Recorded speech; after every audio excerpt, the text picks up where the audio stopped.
Now to Amur Minerals Corporation, a rapidly growing resource exploration and development company focused on base metal projects located in, well, another, you might say, difficult area, the far east of Russia. They have 3 properties in the region. I'm sure we'll hear a lot more about them. Robin Young is a geological engineer with 37 years experience.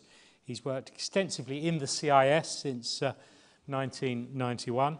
And often in remote areas and with junior mining companies. So let's hear from Robin and Amur Minerals. Thank you, Nigel. We're more the exploration group. Our colleagues that have spoken before me are actually producing companies. I want to take you through a project that is going to be a world-class producer once we're in production. At this point in time, our legalese that our council likes to see us put up in front of everybody. We're the right project, the right location at the right time. And by the right project, we're polymetallic, nickel, copper, cobalt, platinum, and palladium. All of them recoverable into concentrate. We're located in Russia. There's a bit of upset going on now and then, but our relationships since 1991 have been strong and well developed. We're located at 700 kilometers from the Chinese border, who incidentally is one of the 3 largest nickel consuming nations in the world, along with Korea and Japan. The right time, earlier my colleagues have mentioned the electronic vehicle market, the battery market. About a month ago, I was in Shanghai and was absolutely staggered at the rapidity in which the electronic vehicle battery market is moving forward. At this point in time, last year we produced about 2 million tons of nickel worldwide, and only about 1.5% of that was going into electronic vehicle batteries. It's projected to grow at a rate of 4% per year. 4% growth a year for the electronic batteries only means that in 7-8 years' time, we're going to have to be producing 3 million tons a year of nickel. Nickel only to go into the batteries, not to mention the cobalt, which is key to the battery, as well as the copper, because everybody overlooks the copper. We all have to plug in somewhere. And our entire electrical grid system is not suited for an entire EV market. So we've got the basis products, and we're in the right location at the right time. At this point in time, what we have defined is 1.5 million nickel ton equivalents on the project, and approximately 1.2 million tons of that is nickel. We've got 319,000 tons of copper as well. We are located, as I had mentioned, in the Russian Far East. We have access to rail. We are going to have to construct a road. Once that road is completed, we will deliver the concentrate and or a low-grade mat into the port of Vladivostok, providing access to the 3 largest markets in the world. At this point in time, about 80% of the nickel is being used in raw materials to NCA batteries, which are nickel cadmium aluminum batteries. The ratio is presently ranges from 6 parts nickel, 1 part lithium, 1 part cobalt. And what is happening is because cobalt is running at $83,000 a ton versus about $16,000 per ton for nickel, the molecular structure is the same. There's something called an energy density. So there is a tremendous shift in moving the cobalt out of those battery anode or cathodes and moving nickel in place. So it's called it's a packing, and it's just because of the way the molecules are structured.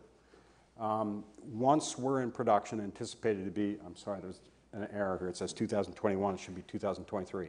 Once we're in production, our production rate will make us among the 10 largest nickel sulfide producers in the world, nickel producers in the world. Mind you, we'll still be number 2 after Norilsk Nickel inside of Russia. We have a pretty experienced board when it comes to working inside of Russia. Mr. Schaefer worked with Kinross in the early days of exploration. Myself, I've been working in and out of Russia since 1991. Brian Savage has run an AIM-listed company with projects located in Kazakhstan. Paul Gazzard is our man here in London who's been working the city on funding projects and project management. Mr. Lunamovsky is what we call our Krisha. Krisha in Russian means roof. He has run Kinross operations inside of Russia for multiple years. He's one of our non-executive directors now and has excellent contacts and actually probably has some of the top numbers in the Kremlin and especially for ministers and his mobile phone. It's very important that you have this kind of protection and experience. We're well exposed on the local level with the local governmental agencies. Everybody's very supportive. Everybody at the regional level is supportive, and on the federal level they're supportive as well. They're so supportive that what the Russian government has done is put together a Far East development program under the direction of Vladimir Putin to specifically obtain foreign investment in the Russian Far East. This includes multiple upgrades to the potential of a project. One, no net profits tax for 5 years. Then it's 50% of the normal rate, which is about 18.5% for 5 years. Royalties that you have to pay, which are a flat 8%, are 0% for 2 years. Then they increase in 2% intervals, 2, 4, 6, 8. Social taxes for the employees will be waived and paid by the government. Large-scale projects, infrastructure development such as power and roads, are to be funded by low-interest loans. The Russians are being very creative and very generative in trying to obtain foreign finance and investment inside of Russia. And as well, with China being the nearest neighbor and them having a very similar structured economy and understanding of how engineering and everything works, there's a real synergy between these two nations. And we've been working that front. We have our project in Russia, and we know our markets are going to be China and Japan and Korea. So it's very important that we work those relationships and begin to open up our development plan, which will ultimately be the development of our concentrate, onward sales, and later on the generation of a low-grade mat. The markets, this is our market review itself, and what I like to point out is here in the lower left-hand corner for you is the cost chart from CRU as of April of 2017. What you'll see is blue bars on the left side. Those are all nickel sulfide producers. They're the cheapest producers of nickel in the world as a majority. Then you see it slowly turning into a pink color and then moving into gray. And the pink color is hydrometallurgically recovered nickel. The second is the iron nickel, which basically comes from the saprolitic and limonitic parts of laterite deposits. And then there's the pig iron projects themselves. What's important is that at the $10,000 per ton line, 50% of the mining companies in Russia, or excuse me, in the world, are producing at a loss. Fortunately, the nickel price has risen quite a bit, but what you see is a red line. We're looking at a toll smelting agreement. Those are our costs. We fall right at the quartile lowest cost. If we build a low-grade mat facility, that mat facility will allow us to further reduce our costs. So this is a very important chart that shows where we're stacking up today in relation to the international production markets. And you can also see that the stockpile inventories are slowly decreasing. And the numbers that I received today was that last year only 33% of the world's nickel was generated through nickel sulfide deposits. Nickel lateritic deposits can be used in making of batteries, but the energy level or the energy required to get to a sulfate product is much, much higher than starting at a nickel sulfide basis. So nickel sulfide projects have the upper hand on this. Right now, about 50% of the sulfate nickel that is used to make these batteries, and it's only 1.5% of the 2 million tons, was coming evenly from the laterites and the nickel sulfides. So what we're seeing is that nickel sulfide discoveries are decreasing in number, but they're the better product to be used in batteries. This EV-driven demand it's a really remarkable thing to see. In Shanghai a couple weeks ago, as I'd mentioned earlier, The Chinese government is going to build Auto City. Auto City is the plan to put together all their car manufacturers in one location. And they want to be electronic, a complete electronic vehicle fleet by 2040. This is staggering when you take a look that right now today, more than 50% of electronic vehicles in the world are being bought in China. The premise is that within the next 5 to 10 years, you will be seeing not Honda, not Korean automobile companies, but you're going to see Chinese automobile companies here selling electronic vehicles on the streets. And the number one purchase criteria in those vehicles 15 years out is going to be the entertainment systems inside those vehicles. Because you're going to be in an auto-drive vehicle and you're going to want to do something while you're sitting there and your car is taking you somewhere. So they're actually talking about how the phone systems, how the 3D geometrics, all these systems are going to be consolidated into one vehicle. Your purchase of an automobile is going to be based on an entertainment center, whether you can get Netflix. It's staggering.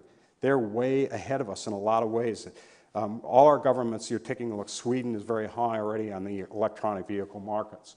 And what you see here on this right in here is a massive growth in the amount of nickel that's going to go into these batteries. The technology in the battery is now moving from a 6-to-1 to an 8-to-1, and they're talking a 9.5-1. So we're taking a look at this as being a large, large market. What's that mean to the world's nickel producers? We have to discover at least 700,000 tons of new nickel every year, and that doesn't happen. It's taken us 10 years, it's taken us 15 years to discover 1.2 million tons. And that is one project. It's one of the largest projects in the world. So all these deposits, and I've talked about how the battery market, the laterites, the nickel sulfides aren't equal, and it's primarily because of energy costs. On a map basis, what we see is this is part of the Pacific Ocean here. We're in the Amur Oblast. This is the rail network. Our project is located in the upper fin of what I call our manta ray state. And what we're doing is part of our work is to build a road along that route. There are other mining companies in the area. Some of you know Petropavlovsk. Their operations are scattered nearby. What we're also seeing is that the commodity traders know this area. They've been working with companies like Trafigura and Glencore, have been in this area and purchasing metals already. Unfortunately, this is really a small, fine print chart, but this is our resource that we have up here in the upper left-hand corner in the chart. And what you see is that we've got 155 million tons of resource, averaging approximately 1% nickel equivalent. When you take a look at the elements of cobalt, platinum, palladium, copper, and nickel using the May 8th pricing, you come up with an in-situ value of $21.9 billion. Of this, a significant part of that total tonnage will fall within open pit and underground mine plans. We've already reported the mine plans for 2 of the 3 deposits. We have the mining results will be coming in on a 3rd deposit very soon. We are seeing a very high ratio. The tonnage inside the mine plan right now is measured and indicated. There's minimal amount of inferred resource. So we're sitting at a very high quality. We've drilled out these reserves fairly well. The one chart I really like is where do we stand internationally? And you see here there's a red line that comes up this chart. These are greenfield and brownfield projects that could possibly go into production as the price of nickel increases. What we see is this red line represents 1.28 million tons of copper. That's what we have in our deposit. In fact, we sit right here where that little arrow is. Anything to the left of the line has less tons of copper, or less tons of nickel than we have. Anything to the right and above that line are larger deposits. And you can see that out of all these projects here, there are 10 of them, excluding us, that have more contained nickel.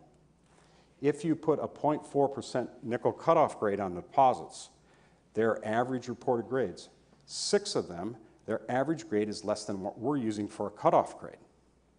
Most of those deposits will not ever see production because there are laterites. There are other nickel sulfide projects that will increase from the other areas in here.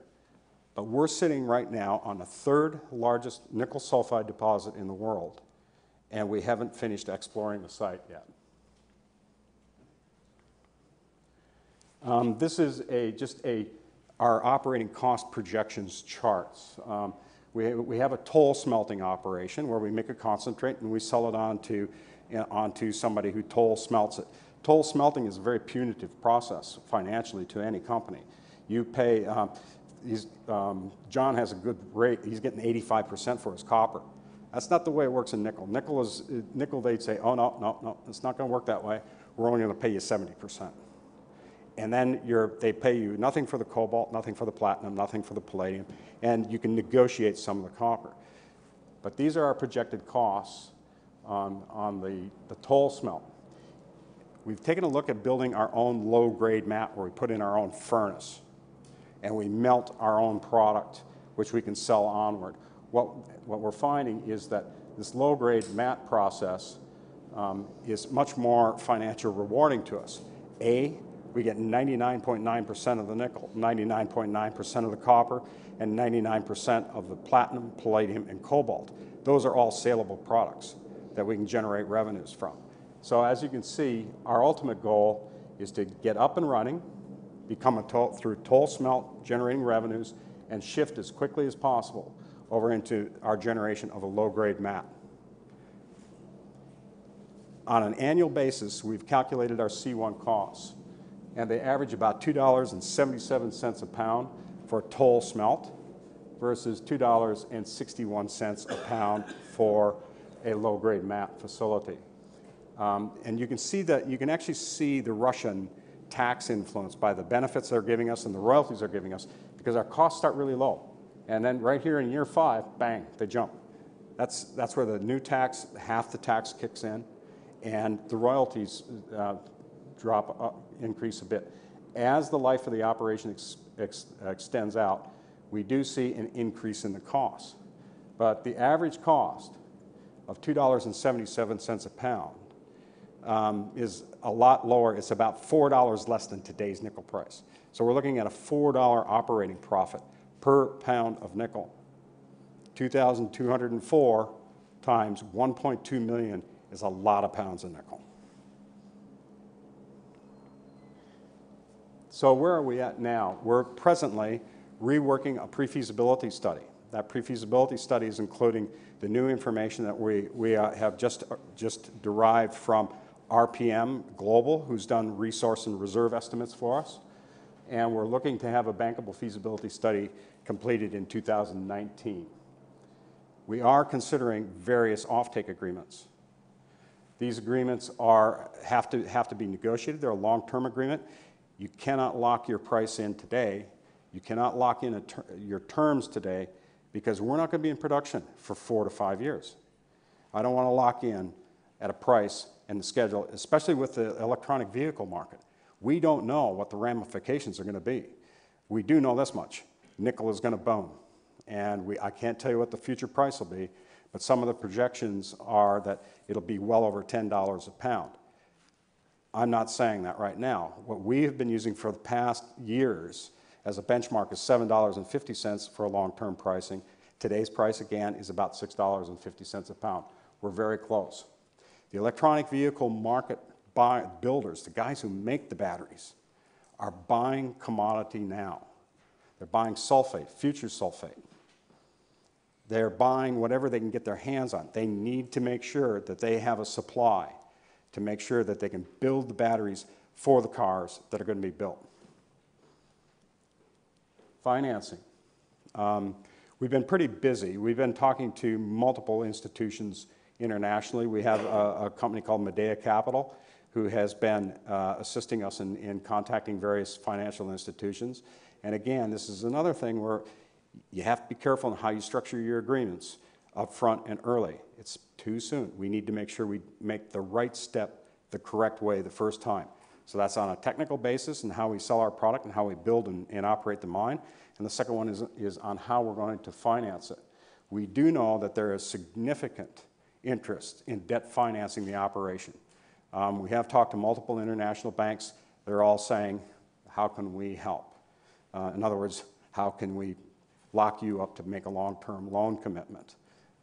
That takes some time. We'll work through that. So we've got production to come online right when the real electronic vehicle boom is going to begin.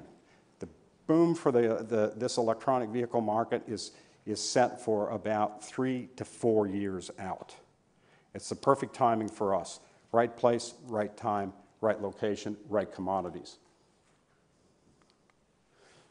So our investment case or our key point items are we've got one of the largest nickel sulfide deposits in the world. It's the largest one in Central Asia where the 3 largest commodities are located. We have at least 12 years of mining life. I would look for that to change in the near term when we announce the new mining results that are going to come out of our open pit analysis that's being completed. We will take a second look at those open pits because they'll probably be smaller because we can make more money mining it underground. So it will be an open pit to an underground interface. Where are we located? We are located in the Far East of Russia. But we've got the 3 hungriest international markets. The commodity, nickel, electronic vehicles. China is going crazy on what they have to do to sustain their economies to make sure that they lock up the high energy density commodities of cobalt in particular and nickel. The price, we don't know what it's going to be. But we do know that we have seen a good solid run-up. About January of last year, we were looking at $3.90 to $4.10. We're at $6.50 now. And the stockpiles are continuing to decline. The projection, the last projection that I had from Macquarie Bank was that the stockpiles are going to become what they call dangerously low in about a year and a half. And that's because the battery markets are going to begin to consume the nickel at a faster and faster rate. There's no substitution for nickel at this point in time. Everybody talks about the new air batteries, the new batteries that just don't need any metal, don't need anything in them. That technology is producing some positive results. The problem is, nowhere is it commercially viable nor scalable to meet the demands of the market, which really is the current existing technology of nickel, lithium, and cobalt. Strong management, we've pointed that out. We have full government support. They're saying, how soon can you get into production? We can help on the loans, low interest loans, generally 1%. Pretty good loans, no payments back for 5 to 7 years. We've got a lot of engineering work to do to qualify for those loans. But it's one step at a time to make sure we do this right the first time. On a timing basis, we're looking at development of the BFS, working through a PFS study, and we're also looking at how we can develop this mine into a sustained long-term operation that's going to go a couple decades instead of right now we're working with a 15-year mine life. That's when our mining license expires. The Russian law says if you have more resource on your license and you can mine longer periods of time, you have the right to extend that operation. So as everybody's, there's a lot of negativity about Russia, but if you work with them and you work with them well, it's not a bad place to work. And the jurisdiction and the codes are pretty clear. You will do the following items, and that's what you work to. It's no different than having the opportunity to work in Turkey. All right, so what we're saying, just to summarize, right place, right time, right commodities. We couldn't ask for a better position. Thank you very much indeed. Robin Young there from Amur Minerals. Now, we're almost at the end of our time. We have got time probably for a couple of quick questions. We've got one at the back. Yes, over here. Just a quick question. You had a share price spike in June 2015. What was behind that? June 2015, what was it? That was the award of the mining license. Okay, and why did it spike so much? Hot interest in the share price. I mean, the classic answer, and it's somewhat facetious, is far more buyers than sellers. No, I know that, but did you not have forward notice of that, or did it surprise you? No. It's, you know, we were reporting as we progressed through the license. The license came in, bang, share price jumped. Okay. Thanks. And then it settled back down to probably what was a more reasonable level at that point in time. Yes, please. Yeah. I just want to make one comment that, of course, we have that sort of exposure to the EV and that. One of the things that brought it home to me was I was talking to somebody and they said, oh, yeah, I just filled up my car with electronic vehicles. It cost me £1. And I'm thinking, cost him £1, you know? Probably one of the most interesting things I think for us, even as a wider look, is how governments are going to go when they start losing their royalties off the petrol. And how are they going to move that in such a way that they can affect the things? But if you think about that and you think about the improvement in batteries, and it just backs up his story exactly, they're talking about, look, instead of driving to a petrol station, you'll drive in, they'll switch the batteries and you'll drive out a swap and go, you know? Once you can make it long enough distances and stuff like that, this thing will just flood through. The typical pricing is for every kilowatt hour in a battery, if they can get that price down to $95 on the manufacturing price, look out. Because then everybody's going to start buying. Because the ranges are going to have increased on the vehicles far enough that you can make these longer trips. And you're talking about swap outs. The swap outs, they've got down to 10 minutes. And when the ICE engine, the internal combustion engine, hit the roads, everybody said, this thing will never work. This is in the US, and they were all steam engine cars at that point in time. They said, this will never work because there's no gas stations. Within 2 years, there were more gas stations than anybody knew what to do with. And I see the same thing in the neighborhood where I live. There's a health club that I drive by, and I drive by it now. There's a health club I drive by every day and to get my Starbucks coffee. And every 3 weeks, there's a new electric pump sitting there. And I know that the people, and I live in a nice area, I know that the people drive up every day and they plug in there and don't go to the club, they go to Starbucks, have their coffee, and then they come out and go home, saving themselves £1 to top up their battery. So it's amazing. And China is so visionary on this. And it was, I've got 5 or 6 trips under my belt now. Every time I go in there, the playing field changes. Let's also face it with China. It's a double win-win because they've got such a large smog problem. Yeah, This will have a huge impact on that as well. Yeah, it was. I was going to say we're just running out of time now. Sorry. It just seems a very good note to end on, seeing how these natural resources are key to where our world is going, if you like, and all these different companies we've heard from this evening are doing different things. We've got a question, have we, from our audience? Yes. I'd like to ask Robin, what's your current market cap, first of all? I'll let my CFO is sitting in the back room. If you get your phone on, how are we doing today? So you're mid-35s. You have just painted an astonishing vision of the future. Now, how long will it take you to actually get to that future? And more to the point, what's your exit strategy? What would an exit look like for you? And over how many years might that take before it happens? Well, actually, I believe it was John that made the statement that with AIM, when you make your announcement, the share prices stay flat. We've had a couple pretty big spikes. One was the award of the mining license, and the other one was another award of production rights. So those two we caught big spikes on. So we've been holding right now, we're holding right around 5p.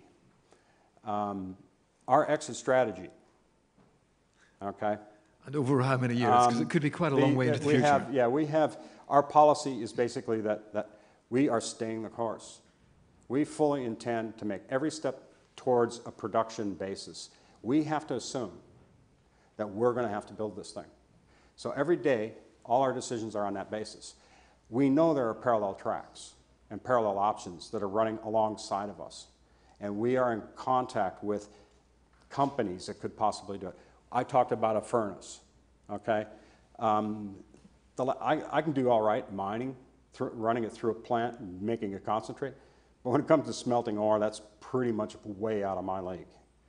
And that's when we would take a look at somebody like a major Korean or a major Japanese or Chinese smelting company coming in and forming a JV at that site and doing an agreement with them.